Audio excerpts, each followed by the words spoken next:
بسم اللہ الرحمن الرحیم۔ السلام علیکم۔ آج ہم بات کریں گے دو اہم ایشوز کے حوالے سے۔ طیبہ راجہ کی ایک درخواست تھی لاہور ہائی کورٹ میں، پاکستان تحریک انصاف کی، وہ خاتون کارکن ہے، اس کی تفصیل میں آپ کے ساتھ شیئر کروں گا۔ پشاور ہائی کورٹ میں اسد کیسر کی، پاکستان تحریک انصاف کے رہنما کی درخواست تھی۔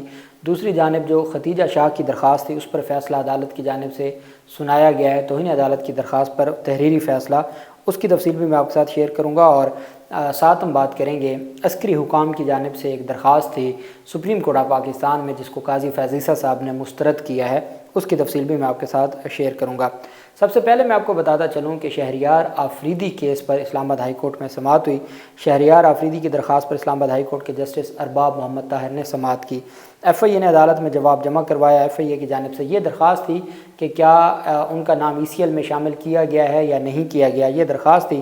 ایف آئی اے کی جانب سے عدالت میں جواب جمع کروایا گیا کہ تحریک انصاف کے رہنما شہریار آفریدی کا نام ای سی ایل میں نہیں ہے۔ عدالت نے ریمارکس دیتے ہوئے کہا کہ ایف آئی اے کے مطابق درخواست گزاروں میں سے کسی کا نام ای سی ایل میں نہیں ہے۔ ایف آئی اے حکام نے عدالت میں کہا کہ شہریار آفریدی کا نام ای سی ایل میں نہیں ہے، تو عدالت نے کہا کہ چلیں اس کو ہم رکھ لیتے ہیں، چونکہ آج شہریار آفریدی کے وکیل شیر افضل مروت موجود نہیں تھے، وہ پشاور ہائی کورٹ میں مصروف تھے، تو اس وجہ سے پھر عدالت نے کہا کہ اس کو ہم انتظار میں رکھ لیتے ہیں۔ اب رپورٹ آ گئی ہے کہ ان کا نام ای سی ایل میں نہیں ہے، تو مزید اب آپ کیا ریلیف چاہتے ہیں، مزید اب آپ اس میں کیا فیصلہ چاہتے ہیں، تو وہ آئیں گے تو پھر عدالت نے کہا ہم اس کے اوپر فیصلہ دے دیں گے۔ دوسری جانب پشاور ہائی کورٹ میں اسد کیسر کے حوالے سے ایک درخواست دائر ہوئی تھی، مقدمات کی تفصیلات مانگی گئی تھی۔ آپ جانتے ہیں اسد کیسر کی ضمانتوں کے حوالے سے ان کو جو حفاظتی ضمانت دی گئی تھی، اس پر سپریم کورٹ آف پاکستان کے جسٹس سردار طارق مسعود نے وہ فیصلہ معطل کر دیا تھا۔ اب انہوں نے درخواست دائر کی کہ مجھے پہلے تو یہ پتہ چلے کہ میرے خلاف کون کون سے مقدمات درج ہیں، تاکہ میں اس حساب سے پھر ضمانت کی درخواستیں دائر کر سکوں۔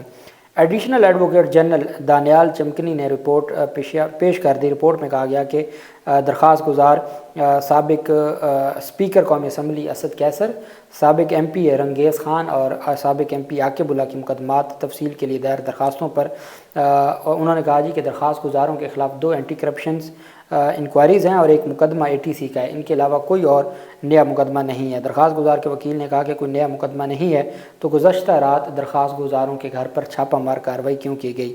ایڈیشنل ایڈوکیٹ جنرل نے کہا کہ ان کو ہم نے پہلے بھی مقدمات کی تفصیلات فراہم کی ہیں، اب بھی کر دی ہیں۔ وکیل درخواست گزار نے کہا کہ یہ گھروں پر چھاپے مار رہے ہیں، اس وجہ سے ہم بار بار عدالت آ رہے ہیں، گھروں پر چھاپے مارتے ہیں، کیس کا بتاتے نہیں ہیں کہ کیا ہے۔ جسٹس عبدالشکور نے ریمارکس دیتے ہوئے کہا کہ جو قانون کہتا ہے ہم اس پر چلتے ہیں، کوئی قانون سے بالاتر نہیں، یہ بات سب یاد رکھیں۔ وکیل درخواست گزار نے کہا کہ اس میں ہم نے ایک ضمنی درخواست بھی دائر کی ہے۔ عدالت نے کہا کہ اس درخواست کو ہم نمٹا دیتے ہیں، کوئی اور ایشو ہے تو نئی ریٹ دائر کریں، اور ان کی جو درخواست ہے مقدمات کی تفصیلات کی وہ ہم نے دے دی ہے۔ اس میں ان مقدمات میں یہ ضمانت پر ہیں۔ اب کوئی نیا مقدمہ دائر ہوتا ہے یا کسی نئے مقدمے میں دوبارہ گرفتار کرتے ہیں تو پھر عدالت اس کو دیکھ لے گی کہ جب یہاں آ کے رپورٹ دی کہ کوئی نیا مقدمہ نہیں ہے تو پھر نئے مقدمے میں گرفتاری کیسے ہو سکتی ہے، عدالت نے کہا اس کو پھر ہم دیکھ لیں گے۔ دوسری جانب پاکستان تحریک انصاف کی خاتون رہنما طیبہ راجہ، ان کی درخواست پر سماعت ہوئی۔ انہوں نے بھی درخواست دائر کی تھی کہ میرے خلاف کوئی مقدمات ہیں تو اس کی تفصیلات دی جائیں۔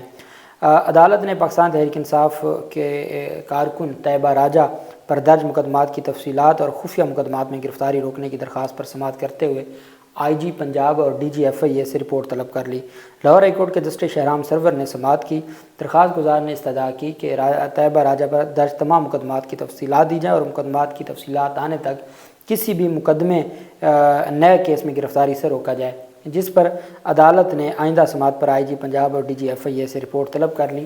اس میں اب ایف آئی اے کے ڈی جی کو بھی فریق بنایا گیا تھا، چونکہ ان کو لگتا ہے کہ ایف آئی اے بھی سوشل میڈیا کی، چونکہ یہ سوشل میڈیا ایکٹیوسٹ نہیں ساری کہ اس بنیاد پہ کوئی ایف آئی اے نہ مقدمہ نیا بنا دے، اور اگر ایف آئی اے کا مقدمہ بن گیا تو پھر ہم اس کو کیسے فیس کریں گے، تو بہتر ہے کہ ہم ایف آئی اے کو بھی فریق بنا دیں، اور اگر ایف آئی اے نے بھی کوئی مقدمہ درج کیا ہوا ہے تو وہ بھی سامنے آ جانا چاہیے۔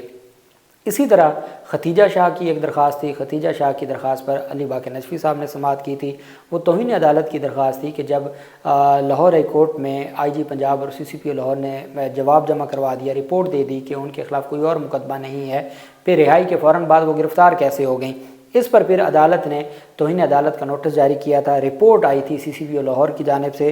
عدالت نے کہا the report submitted by the CCPO Lahore through the learned law officer appears to be unsatisfactory, کہ وہ غیر تسلی بخش ہے۔ جو CCPO لاہور کی جانب سے رپورٹ جمع کروائی گئی ہے وہ غیر تسلی بخش ہے۔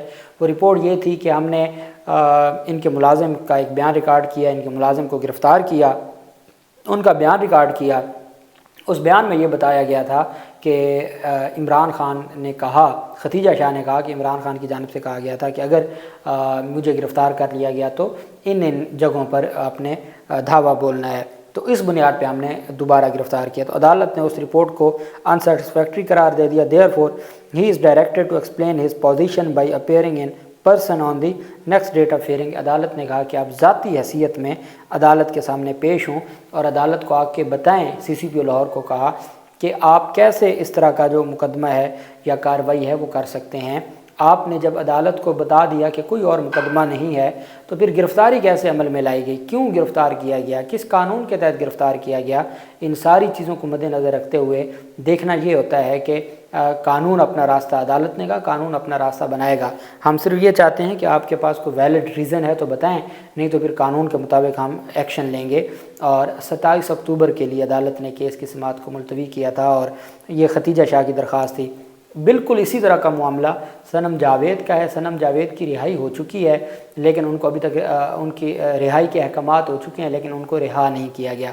اب نہ تو کسی اور چونکہ 2 مقدمات میں وہ ڈسچارج ہو چکی ہے، 2 میں ضمانت ہو چکی ہے۔ اب تیسرے مقدمے میں پیش کرتے ہیں تو جیسا کہ میں نے آپ کو بتایا تھا کہ ابر گل خان صاحبہ جو ATC کی جج ہیں، انہوں نے کل بھی برہمی کا اظہار کیا تھا کہ جب ہم ایک مقدمے سے ڈسچارج کرتے ہیں تو 5 ماہ بعد آپ کسی اور مقدمے میں کیسے نامزد کر کے لے آتے ہیں؟ آپ نے عدالتوں کو تماشا بنایا ہوا ہے اور آپ نے گول چکر ہے، ہم ادھر سے ڈسچارج کرتے ہیں آپ کسی اور مقدمے میں لے آتے ہیں۔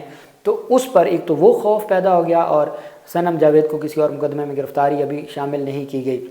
اور یہاں پہ جو لاہور ہائی کورٹ ہے، یہاں توہین عدالت کی کارروائی شروع ہو گئی کہ آپ نے جب رپورٹ صنم جاوید کے کیس میں بھی رپورٹ دی گئی تھی کہ ان کے خلاف کوئی اور مقدمہ نہیں ہے، تو ان کی گرفتاری پر بھی اور یہاں بھی سوالات اٹھے تھے اور یہی وجہ ہے کہ صنم جاوید کو ابھی تک رہا تو نہیں کیا لیکن کسی اور مقدمے میں ابھی تک ان کو عدالت میں پیش بھی نہیں کیا۔ اور میرے خیال میں تو ہیبیس کی پٹیشن دائر ہو گئی ہوگی صنم جاوید کی فیملی کی جانب سے کہ جی ان کو غیر قانونی طور پر جیل میں رکھا گیا ہے اور ان کی رہائی کی، تو دیکھتے ہیں وہ تفصیلات جو سامنے آئیں گی وہ بھی میں آپ کو بتاؤں گا۔ سپریم کورٹ نے عسکری فور کراچی میں کثیر منزلہ عمارت کی تعمیر روکنے کے خلاف درخواست مسترد کر دی۔ چیف جسٹس آف پاکستان کی سربراہی میں 3 رکنی بینچ نے سماعت کی۔ قاضی فیضیسہ صاحب کی سربراہی میں اطہر من اللہ صاحب اور قاضی امین الدین صاحب تھے اور عسکری عدالت میں سماعت کی اور عسکری فور کراچی میں کثیر منزلہ عمارت کی تعمیر روکنے کے خلاف درخواست جو پہلے روک دی گئی تھی سندھ ہائی کورٹ کی جانب سے، اس فیصلے کو چیلنج کیا تھا سپریم کورٹ آف پاکستان نے تو اس کو مسترد کر دیا۔ آرمی ہاؤسنگ ڈائریکٹوریٹ نے سندھ ہائی کورٹ کے عسکری فور کے پارکنگ ایریا میں کثیر منزلہ عمارت کی تعمیر روکنے کے فیصلے کے خلاف سپریم کورٹ سے رجوع کیا تھا۔ عدالت نے آرمی ہاؤسنگ ڈائریکٹوریٹ کی جانب سے درخواست دائر کرنے پر سوالات اٹھاتے ہوئے کہا کہ آرمی ہاؤسنگ ڈائریکٹوریٹ کا قانونی وجود کیا ہے۔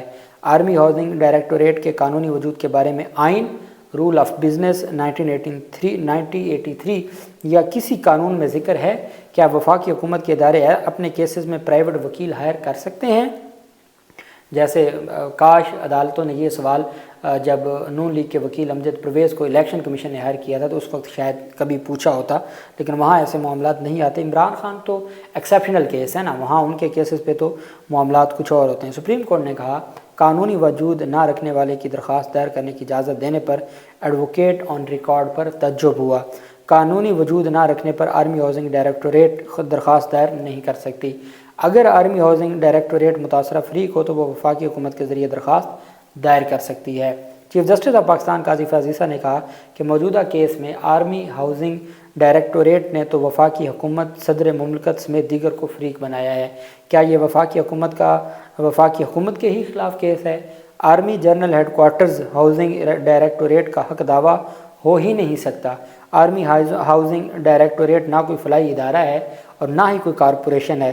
جب ایک ادارہ آئین اور قانون میں وجود رکھتا ہی نہیں ہے تو وہ درخواست کیسے دائر کر سکتا ہے؟ وکیل عابد زبیری نے کہا کہ آرمی ہاؤسنگ ڈائریکٹوریٹ صدارتی آرڈر 1982 سے وجود میں آیا، جس پر چیف جسٹس نے استفسار کیا کہ صدارتی آرڈر میں آئین و قانون کا حوالہ کہاں ہے، جس پر عابد زبیری نے کہا کہ آرٹیکل 245 کے مطابق وفاقی حکومت کے احکامات پر افواج ملک کا بیرونی خطرات سے دفاع کرتی ہیں۔